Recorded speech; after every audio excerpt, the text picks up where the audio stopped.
The message arrived on a quiet Tuesday morning, broadcast into every major communication network on the planet at the same time. There was no warning before it. One moment the screens showed the news, the weather, and old reruns of talk shows. The next moment, every screen on Earth showed the same thing. A tall, thin alien figure standing in front of a golden symbol, speaking in a calm and steady voice. The alien introduced itself as a representative of the Galactic Council, a group of many different species that had been traveling among the stars for thousands of years. It said that Earth had been watched for a long time, and that humanity was now being given a choice. The Council listed its demands one by one. Earth had to give up its weapons. Earth had to hand over control of its solar system's resources to Council officers. Earth had to accept what the alien called guided integration, which really meant accepting Council rules and Council leaders. If Earth refused, the planet would be cut off from all future contact and placed under heavy sanctions. 30 days were given to decide. Across the planet, people stopped what they were doing and stared at their screens. In offices, kitchens, schools, and military bases, the same image played again and again. Within an hour, the leaders of every major nation were called into emergency meetings. Phones rang nonstop. News channels argued over whether this was real or some kind of trick, but by the end of the day, satellite data confirmed it. Something large, far larger than anything built by human hands, was sitting quietly at the edge of the solar system. It was real. In an underground bunker beneath Geneva, leaders from more than 30 countries gathered around a long table. For the first time in human history, nations that had argued for centuries sat together to decide one thing: how to answer the Galactic Council. Many expected panic. Some military officers expected calls for surrender. Instead, something strange happened. The mood in the room was calm. A few people were even smiling. An old general from Russia leaned back in his chair and said quietly, "They think this is our first ultimatum." A few people laughed softly. It wasn't because the threat wasn't serious. It was because humanity had been here before, just with smaller, more familiar enemies. Threats, deadlines, demands backed by force. These were not new ideas to a species that had survived world wars, cold wars, and centuries of conflict between its own nations.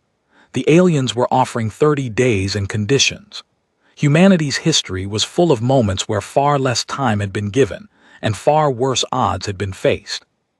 A young diplomat from Kenya stood up and pointed at the screen, still replaying the alien's message.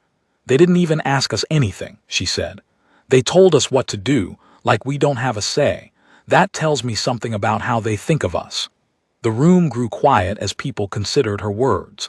The Council's message wasn't really a negotiation. It was an order, delivered with the calm tone of someone speaking to a child. Military officers from several countries exchanged files showing recent unexplained events, strange lights near satellites, brief radio interference that no one could explain, and sensor readings from deep space probes that had gone silent without warning. At the time, these things were dismissed as technical glitches or natural phenomena. Now, looking at them again, many in the room wondered if Earth had already been watched far longer than 30 days, maybe for years. A scientist from Japan spoke next. She explained that based on the size and shape of the object near the solar system's edge, and the technology needed to broadcast a message instantly to every screen on Earth, the Council was clearly far more advanced than humanity. There would be no way to fight them directly with current weapons. But she also pointed out something important. The Council's message focused only on Earth's weapons and resources. It said nothing about Earth's industries, its information networks, its scientists, or its ability to adapt quickly. It was a list written by someone who saw humanity only as a problem to control, not as a species worth understanding. For hours, the leaders debated. Some wanted to send an immediate request for more time. Others wanted to show strength by activating every military system at once, even knowing it would do little against such advanced technology. A few worried that any reply at all might provoke faster punishment. But slowly, a different idea began to form. championed first by a small group of diplomats and writers brought in for their skill with words rather than weapons.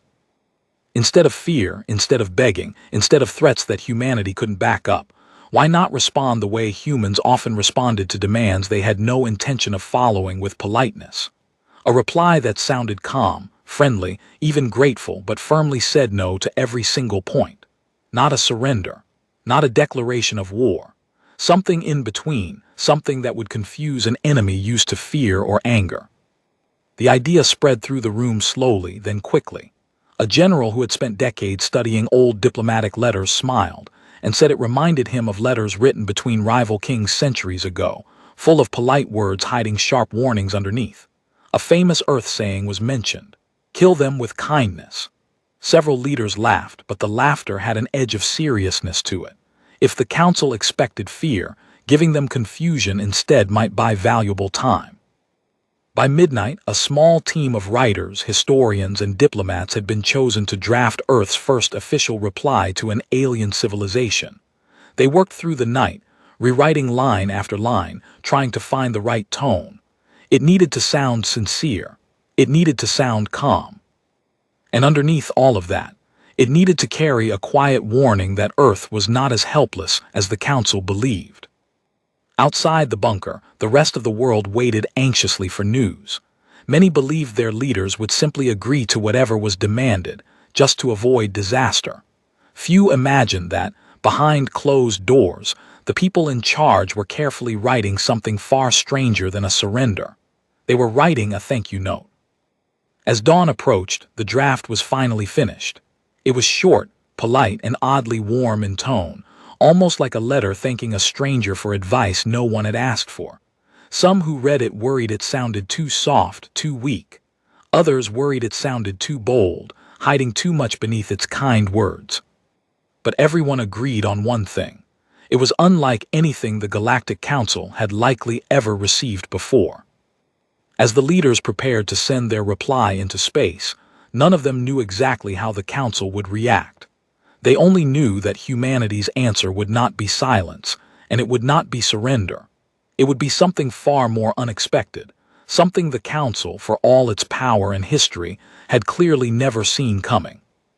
The message left Earth at dawn, sent through every transmitter humanity could point toward the strange object sitting at the edge of the solar system. It traveled silently through space, carrying words that no one on the sending end was fully sure would land the right way. Back in the bunker beneath Geneva, the leaders who had stayed up all night now sat in tired silence, watching a screen that showed nothing but a blinking signal marker. There was nothing left to do but wait. Far away, aboard the massive council ship hovering quietly near Earth's solar system, the reply was received by a team of analysts whose job was simply to process responses from lesser species. Most replies they had seen from new worlds followed familiar patterns, pleading for mercy, demanding more time, or occasionally threatening resistance that the Council knew would fail before it even began. The analysts expected one of these three. What they got was none of them. The message that appeared on their screens began with a warm greeting. It thanked the Council for taking the time to study Earth so carefully. It complimented the clear and organized way the demands had been presented. Then, point by point, it politely declined every single one. Weapons would not be surrendered, the note explained, because Earth still found use for them in matters the Council had clearly not considered. Control of the solar system's resources would also not be handed over, since humanity still had ongoing plans for them. As for guided integration, the note explained, with what almost felt like gentle humor, that humanity appreciated the offer but preferred to continue making its own mistakes for now. The first analyst to read it called it a translation error. The system was checked twice. The second analyst suggested it might be sarcasm, a joke meant to insult the Council. A senior officer was called in immediately. He read the message carefully, his expression unreadable, and ordered a full review of every word. It was during this review that things became stranger. Buried in small notes at the bottom of the message, almost like footnotes in an old letter, were several offhand comments. One thanked the Council for the chance to study its scout ships, calling the experience educational. Another casually mentioned that several patrol drones near the edge of the solar system had stopped transmitting recently, and politely apologized if this caused any confusion. A third simply noted that Earth scientists had learned a great deal from analyzing debris found drifting near one of the outer planets. None of these comments made direct threats. None of them admitted to anything Earth could later be blamed for, but together, they painted a picture that deeply unsettled anyone reading closely. If true, it meant Earth already knew about Council ships that had quietly entered the solar system before the official ultimatum was even sent. It meant some of those ships had gone missing or been studied without the Council's full knowledge. And it meant Earth had learned something from the wreckage, something the Council had never intended to share.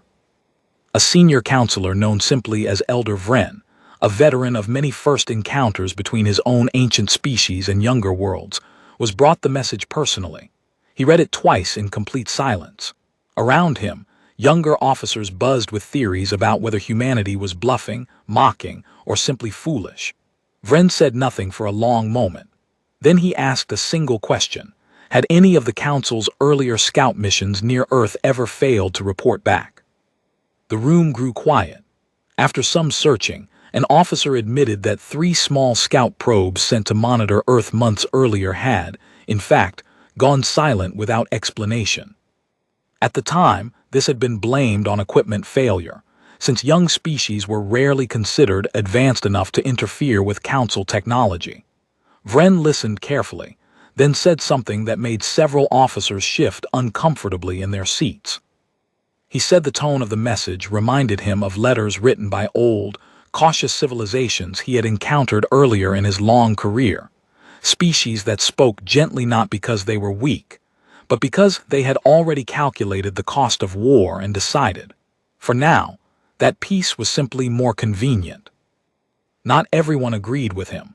A younger officer, eager to prove himself, argued that this was exactly the kind of trick a desperate species would use. Humanity, he said, clearly knew it could not fight the Council directly, so it was trying to create doubt and fear using nothing but clever words. He suggested sending a small fleet, not to attack, but to demonstrate the Council's power and remind Earth of the consequences of refusal. Several other officers agreed, eager to restore the natural order where younger species respected their elders in the galaxy. Elder Vren disagreed, but he was outvoted.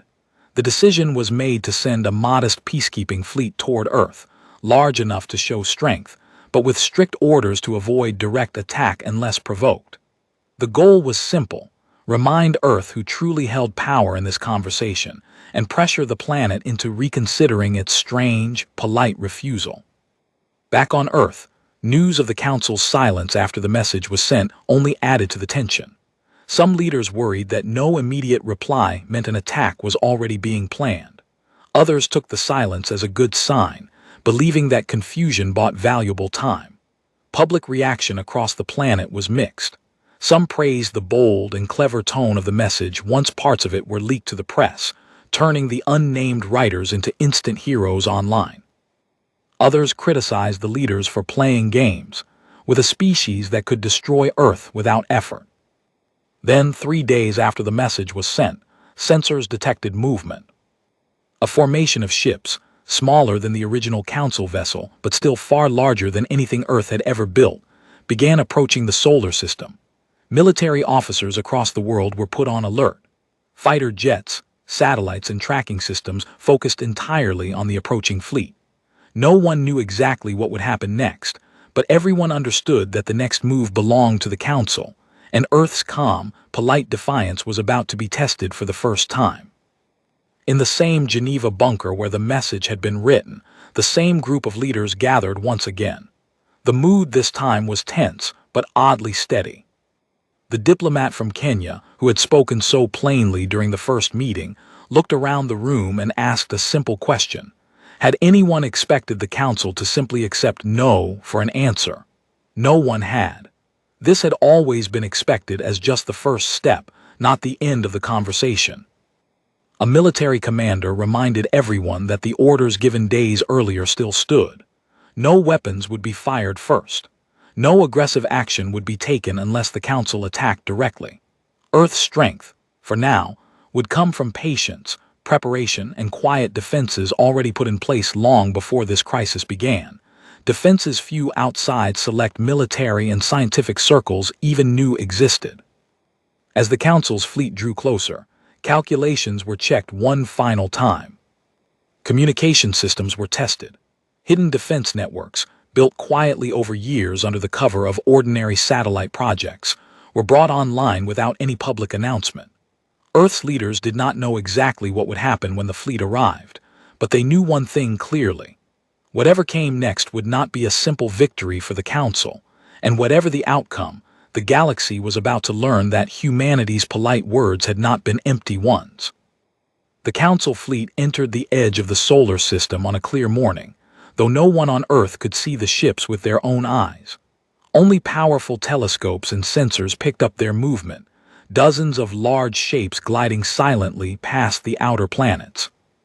News of their arrival spread quickly, and within hours, almost every person on the planet knew that the moment of testing had finally come. Inside the lead Council ship, a young commander named Threlk studied the readings of the solar system ahead.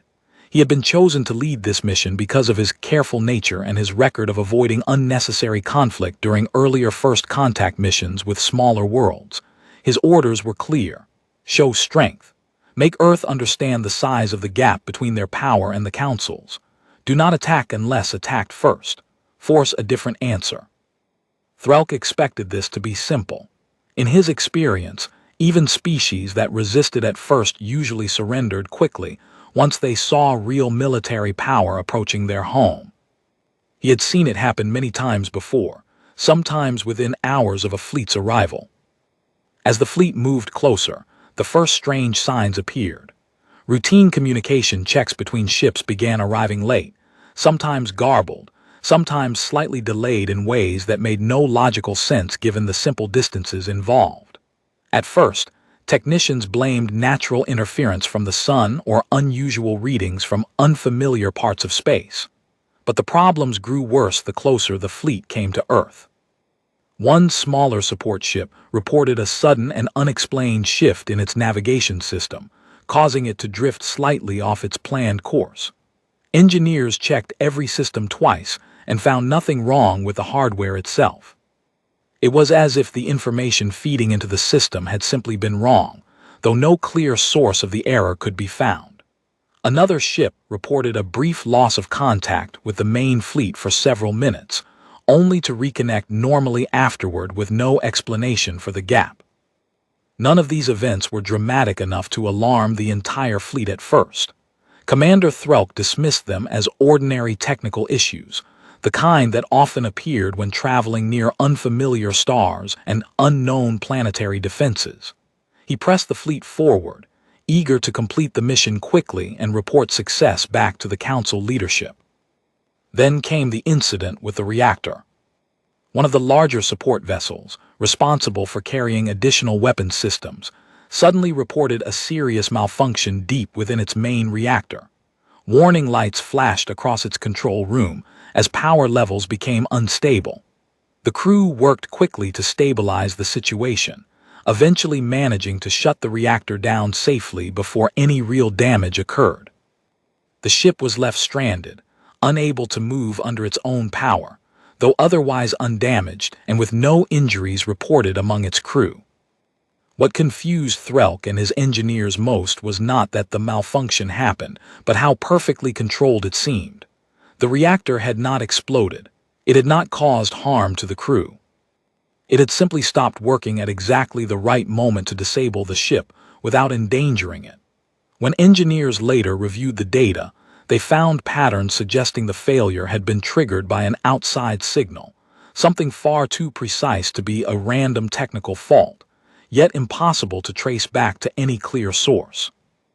Word of the incident spread quickly through the fleet.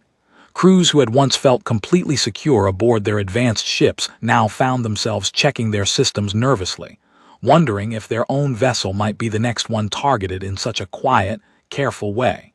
No weapons had been fired. No ship had been destroyed. Yet the sense of control the fleet once held over the situation had clearly begun to slip. Elder Vren, who had remained behind on the main council vessel further out in space, received reports of these events with growing concern. He requested a private channel with Commander Threlk and warned him directly.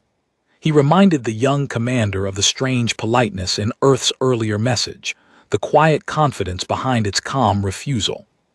He suggested that what the fleet was experiencing now was not random bad luck, but a careful demonstration, designed specifically to avoid open violence while still proving a clear point.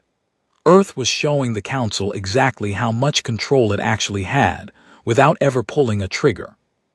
Threlk was reluctant to accept this idea fully.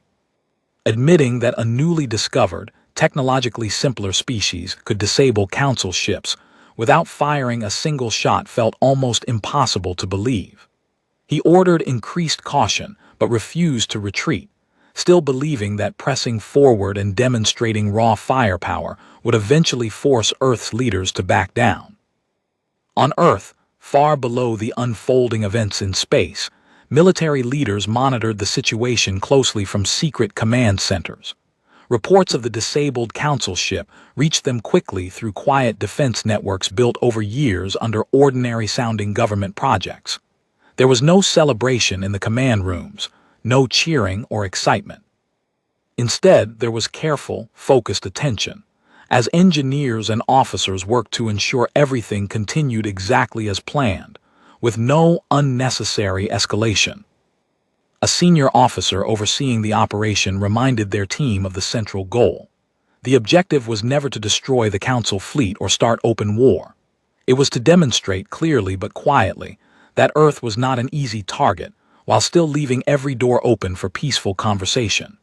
Disabling a single ship without harming its crew was meant to send exactly that message: capability without cruelty, strength without unnecessary violence. Meanwhile, public reaction across Earth grew louder, as parts of the story leaked through unofficial channels and rumors. Many doubted the claims at first, assuming they were exaggerated stories meant to calm public fear. Governments neither confirmed nor denied the details fully, choosing instead to keep official statements vague while quietly allowing rumors to spread. The mixture of mystery and quiet confidence began shifting public mood from fear toward cautious pride. Back near the edge of the solar system, Commander Threlk faced a difficult decision. His superiors expected results, yet pressing further risked more unexplained failures within his own fleet. Pulling back too soon might be seen as weakness, exactly the kind of outcome the Council could not afford after issuing such a confident ultimatum. He requested updated instructions from Council leadership, uncertain for the first time in his career exactly what action would lead to success. Elder Vren, watching from a distance, understood something that many of his fellow officers still refused to accept. Earth had not won this confrontation through overwhelming force. It had won, so far, through patience, precision, and careful restraint, exactly the qualities the Council itself valued in older, wiser civilizations. The galaxy had arrived expecting to meet a frightened, primitive species ready to surrender. Instead, it found something far more difficult to predict: a young species clearly capable of calculating risks carefully and acting with quiet confidence rather than panic.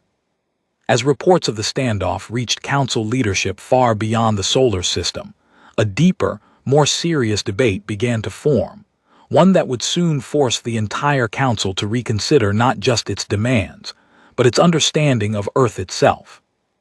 News of the disabled ship spread far beyond Commander Threlk's fleet.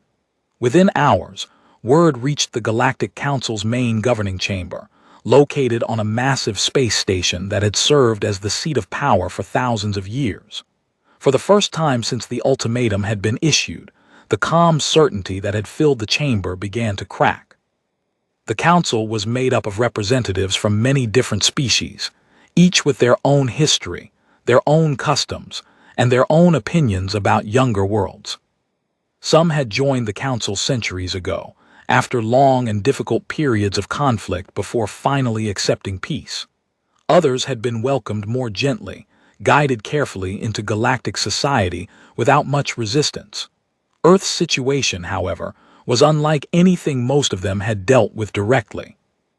A formal session was called to discuss what was now being referred to simply as the Earth situation. Representatives filled the chamber, some calm, some visibly frustrated. The first to speak was a senior counselor from a species known for its military history, who argued strongly that the council could not allow a single disabled ship to shake its authority. He insisted that stronger action was needed immediately, perhaps a larger fleet, perhaps a clear show of overwhelming force to remind Earth, and indeed every species watching closely, that the council's words still carried weight.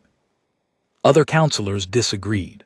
A representative from a quieter, more cautious species pointed out that no council lives had been lost. No real act of war had occurred.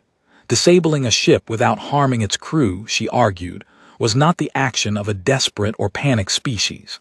It was closer to a calculated warning, carefully measured to avoid permanent damage to the relationship between both sides.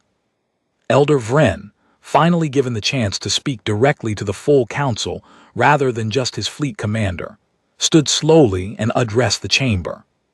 He reminded everyone present of the original message Earth had sent, the strange combination of politeness and quiet confidence running through every line. He explained that in his long career, he had encountered only a handful of species that spoke this way during moments of crisis, and almost all of them had turned out to be far more capable than they first appeared. He suggested something many in the room did not want to hear. Perhaps Earth was not refusing the Council's demands out of foolish pride or desperation.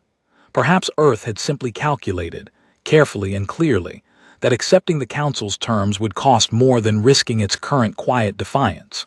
If that was true, the situation could not be solved through threats and shows of force alone. It would require real understanding, real negotiation, treating Earth not as a problem to be controlled, but as an equal party with its own reasoning. This idea sparked heated debate. Several counselors found it almost insulting to suggest that a species so new to galactic contact could be considered an equal to civilizations that had existed for thousands of years. Others, especially those who had read detailed reports about the disabled ship and the strange technical failures throughout the fleet, found themselves reluctantly agreeing with Vren's caution. While the council argued, additional information arrived from deep space monitoring stations near Earth. Analysts had finally finished studying the wreckage Earth's message had mentioned earlier, fragments of an old council probe that had vanished months before the ultimatum was even issued.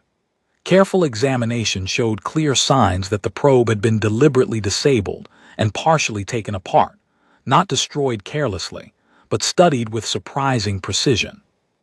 Internal components showed signs of careful handling, almost respectful in nature, as if whoever examined it had been more interested in understanding the technology than destroying it out of fear or anger. This discovery shifted the tone of the debate further.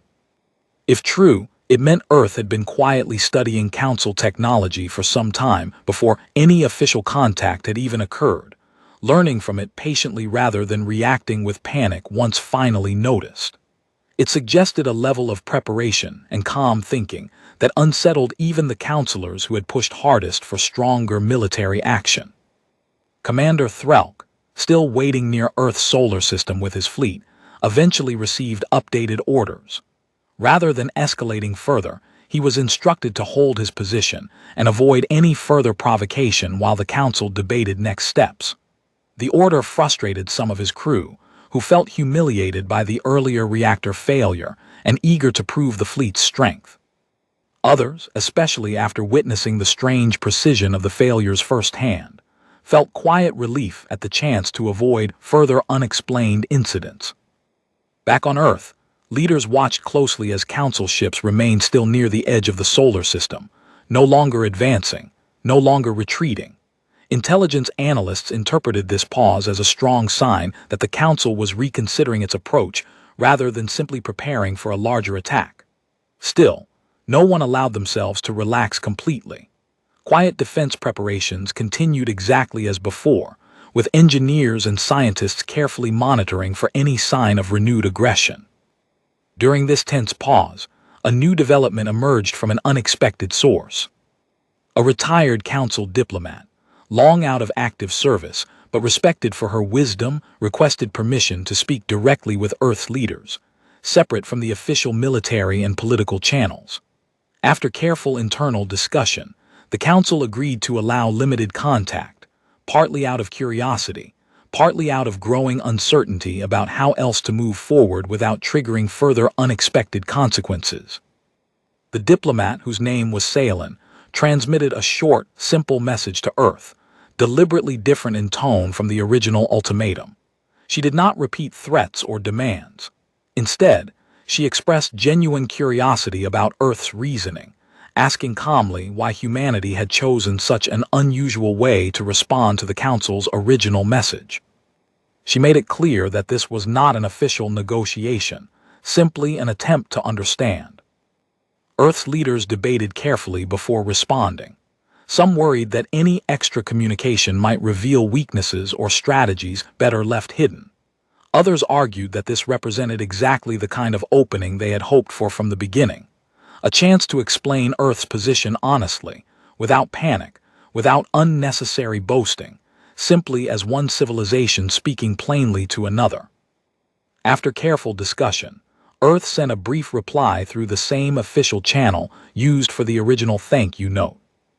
It explained simply that humanity had faced countless difficult challenges throughout its history, and through painful experience, had learned that demands made without real understanding often led to far worse outcomes for everyone involved.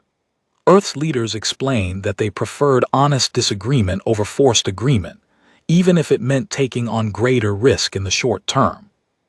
The simple honesty of this message struck Salen deeply when she received it. She presented it to the wider council, framing it not as defiance, but as a genuine philosophical difference in how Earth approached difficult situations. Slowly, cautiously, opinions within the council began shifting once again, not toward immediate trust, but toward a careful willingness to consider a different approach altogether, one based on conversation rather than control. As both sides paused to reconsider their next moves, it became increasingly clear that neither full surrender nor full-scale war would settle this situation easily. Something new would have to be built between Earth and the Galactic Council, something neither side had originally expected when this strange standoff first began. Weeks passed before the Council finally agreed on a clear path forward. The earlier debates, full of anger and pride, slowly gave way to a quieter and more careful approach. Too much evidence had piled up to ignore. A disabled ship left unharmed, a studied probe handled with surprising care, a message that refused every demand without a single threatening word. Whatever Earth was, it was not the helpless, frightened species the Council had first expected to deal with. Elder Vren was given the task of leading a small diplomatic team toward Earth, this time without warships, without demands, and without a countdown. Commander Threlk's fleet was ordered to withdraw slightly, no longer positioned as a show of force, but simply remaining nearby as a quiet, neutral presence. The shift was small, but everyone on both sides understood its meaning. The Council was no longer trying to control the conversation. It was trying to actually have one. On Earth, news of the Council's change in approach spread quickly. Public reaction shifted from anxious waiting to cautious hope. People who had spent weeks fearing sudden destruction now allowed themselves small moments of relief, though leaders reminded everyone that the situation remained delicate. Diplomats from around the world prepared carefully for the upcoming meeting, knowing that whatever happened next would shape humanity's place among the stars for generations to come. The meeting took place aboard a neutral platform built quickly in orbit above Earth, designed jointly by human engineers, and a small council team sent ahead to assist. It was a strange, symbolic space, blending simple human design with smoother, more advanced council technology, neither side fully in control of the environment, exactly as intended. Elder Vren arrived personally, choosing to lead the discussion himself rather than send a lower-ranking official. Facing him sat a small group of Earth's most trusted diplomats, including the same young woman from Kenya who had spoken so plainly during the very first emergency meeting weeks earlier. Her calm honesty back then had helped shape Earth's entire approach, and her presence now felt fitting as both sides prepared to speak as equals for the first time. Vren opened the conversation simply, without grand speeches or formal demands.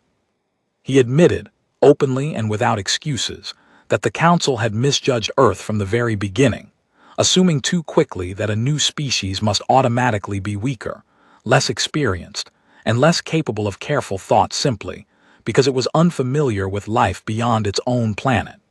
He explained that this mistake was not new among older civilizations, but it was one the Council needed to address honestly if any real trust was going to be built. Earth's diplomats listened carefully before responding. They acknowledged Earth's own mistakes as well, including the quiet decision to study Council technology without official permission before contact had even occurred.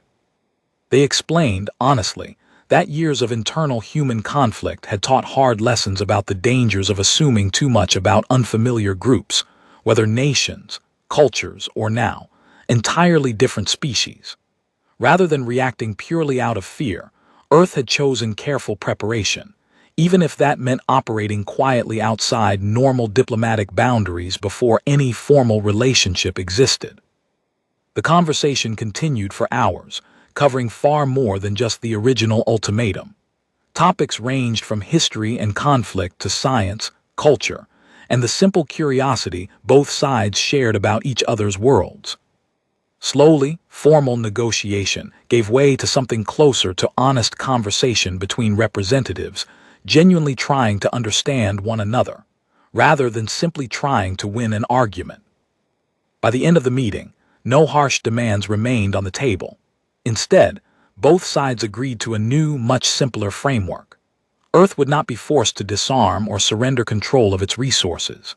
In exchange, Earth agreed to open limited, carefully chosen channels of communication and cooperation with the Council, allowing both sides to learn from each other gradually, without forced integration or sudden, overwhelming change to either civilization's way of life. It was not a perfect agreement. Some on both sides remained uneasy, unsure whether deeper trust could ever fully develop between such different worlds. Yet it represented something far more valuable than either total victory or total surrender, a starting point built on honesty rather than fear. News of the agreement spread quickly across both Earth and the wider Council territories. On Earth, celebrations were modest but heartfelt, marked more by quiet relief than wild celebration. People understood that the larger journey, learning to live alongside an entire galaxy of unfamiliar civilizations, had only just begun. Across Council space, reactions were more mixed, with some species genuinely curious about Earth's unusual path to recognition, while others remained skeptical, watching carefully to see whether humanity's calm confidence would hold steady over time. Commander Threlk, reflecting later on the events that had unfolded, admitted privately to Elder Vren that he had learned an important lesson from the experience. Strength, he realized, was not always measured by the size of one's fleet or the power of one's weapons. Sometimes it was measured by patience, careful thought, and the willingness to respond to pressure without losing control of one's own decisions. Elder Vren simply nodded, having understood this lesson long before the young commander arrived at it himself. He had seen many young species rise and fall throughout his long career, some destroyed by their own fear, others by their own pride. Earth, he believed, had avoided both traps, not through overwhelming power, but through quiet confidence built on hard-earned experience. Far below, on the planet that had so unexpectedly captured the attention of an entire galaxy, life slowly returned to a new kind of normal. Schools resumed lessons that now included basic information about the wider galaxy. Scientists eagerly began preparing for future, carefully managed exchanges of knowledge with Council representatives. Military leaders continued their quiet work, aware that peace, while welcome, required constant attention rather than blind trust. The story of Earth's first contact with the Galactic Council eventually became a well-known piece of history, taught and retold for generations. It was remembered not simply as a tale of humanity facing down a powerful enemy, but as a reminder of something deeper, that real strength often comes not from anger or fear, but from patience, honesty, and the quiet confidence of a species that has already faced its own darkest moments and found a way through them together. And so, what began as a simple thank you note, written quietly through a long and uncertain night, marked not the end of humanity's troubles, but the beginning of an entirely new chapter, one written carefully, deliberately, and on humanity's own terms.